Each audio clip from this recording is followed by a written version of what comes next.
And yay, the magic of YouTube community. One comment and you're like, this is, this is what I needed to add to my previous video. Because the previous video I made, I forgot something after I listened to it to edit it. I realized that I forgot to say an important thing, that there are people that want to be happy all the time. They think that if they can show happy and convince themselves they're happy, then they are happy. It doesn't work like this. And so I had a comment underneath it. Underneath that video, somebody said they had the same trouble with a friend, and that person always wants to be happy. And I was like, yeah, I forgot that little part. It's weird. It seems weird to us, People who work so much on making themselves feel they're happy. They're not really working on the real stuff to be happy. But they are... And then what you realize also is like they're in a rush, not to lose every moment of the day to be happy. It becomes like an obsession. In a way that if something happens wrong, I mean, most of us have families, we have kids, so it's not just me and myself. It's things that can happen to more people than one person, okay? And we're all part of a group, so a family, meaning the family. So if, let's say, your son's motorbike doesn't start and you have to take him at school, it was not in your program. You were counting on going jogging at that moment, and then your son says, yeah, but I can't go to school, so you're going to have to drive me to school. And so these people usually, they react very badly to inconveniences, to things that happen, because it's life and things constantly happen, and it's not always the things we want to happen, and the program can be broken at any time. Your plan for the day, searching happiness and seeking happiness, can be broken at any moment, because other people depend on you too, and you're part of a group of people, and we help each other. So I realized that these people, they deal very awkwardly, let's say, when something changes their schedule, their program, because they're so focused on being happy, on doing things to make themselves happy. But happiness is not something that you go out there, it's not like planting a garden. You just don't go out there and plant happiness. It doesn't work like this. You have to go deep inside of you, because the reason we're not happy is usually trauma that has blocked this happiness, doesn't let us be happy, okay? And well, there's a lot more to analyze that part of it. But for the moment, I just want to get back to the person who made the comment. Thank you very much for the interesting comment. I would say one little thing, though. Don't be too harsh. No, they don't have to be narcs because they don't understand the way we think. They don't have to be. Or maybe they have narcissistic traits, but then who doesn't? Don't we? We do too. They're just not ready, that's all. Like I said in the previous videos, they are not ready to face the truth. And we do have a tendency, to show you that I don't criticize what you said. It's just I understand that you had that thought. We do have a tendency to put everybody in one bucket. We've got that bucket that says narcissists, since we've learned about narcissism. And we spot them easily, and we smell the narcissism in people so easily.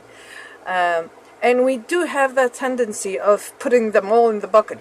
Bing, you go inside, another one. no, that's because you're gonna find yourself alone. That's not gonna help you in any way, you know. In a way, maybe you will be happier. I don't know, but it's not really something we want, you know, to be totally alone. So I saw a video of Magnetic Mama yesterday, and it's called, Redefining Narcissism for Scapegoats and of Narcissistic Abusers. And that helped me a lot. That cleared a lot of things, because there are some people in my life that I couldn't decide whether they were narcissists or not. I mean, they had traits, but they were not mean people. They were nice people. Yeah, they like to talk about themselves, you know, they like to advertise themselves very much, and the conversation really always gets back to them. They do have interesting things to say, okay? It's not like they're filling the air with bullshit. They do have very interesting things to say, indeed, and to share, and they are very enthusiastic about what they do, their job, whatever it is, or what they're into, and they do monopolize the conversation when you are with other people. It's always about them, and we can't put a word in because they always, you know, grab the conversation, and they are the main part in the conversation, so it's not really a conversation. But these people that I'm talking about, one person specifically, is not a bad narcissist, you know. He wouldn't harm anybody. Au contraire, he is helping people out. And he shares and he's helping people out. And he doesn't really advertise when he helps. But he has these little things, you know, that you're like, yeah. It would be harsh of me to say that he is a narcissist.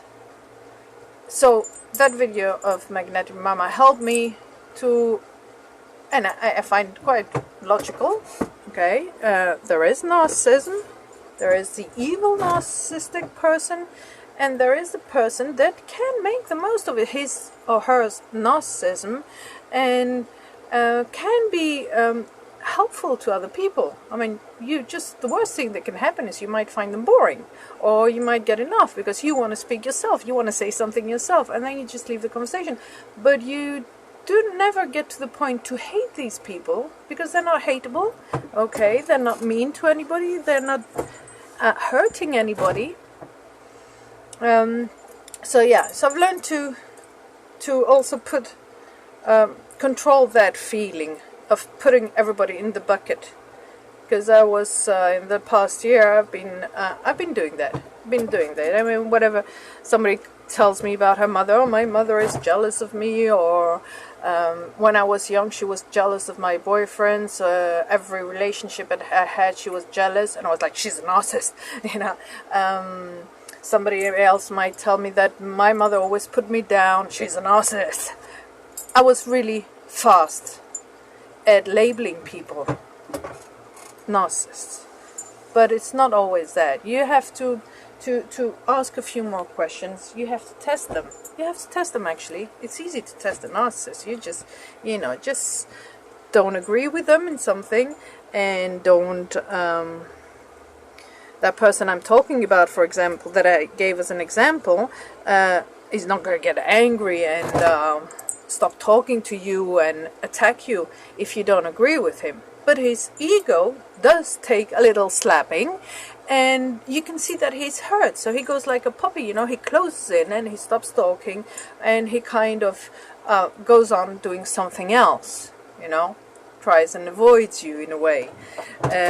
But he's not hurtful and he's not mean.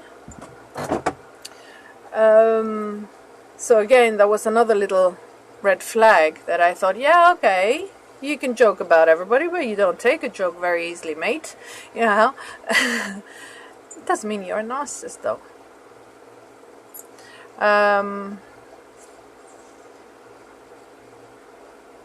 So yeah, so we have to.